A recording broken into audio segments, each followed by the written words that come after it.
সালাতে দোয়া কবুল হয়। সালাতে দোয়া কবুলের 3 জায়গা। একটা হচ্ছে তাকবীরে তাহরিমার পরে আমরা সানা পড়ি না, আমরা তো একটা পড়ি।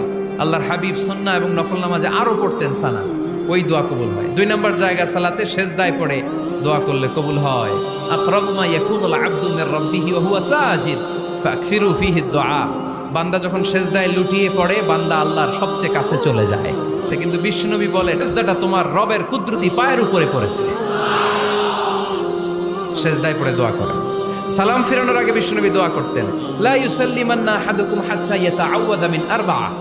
আল্লাহর হাবিব বললেন, 4 জিনিস থেকে পানাহ না আছে আমার কোন উম্মত যেন সালাম না ফিরায়। তারা যেন পড়ে, আল্লাহুম্মা ইন্নী আউযু বিকা মিন আযাবিল কবর, আউযু বিকা মিন আযাবি জাহান্নাম, আউযু বিকা মিন ফিতনাতিল মাহইয়া ওয়াল মামাত, আউযু বিকা মিন ফিতনাতিল মাসিহিদ দাজ্জাল। আল্লাহ কবরের আযাব থেকে বাঁচাও, আল্লাহ জাহান্নামের আগুন থেকে বাঁচাও, আল্লাহ জীবন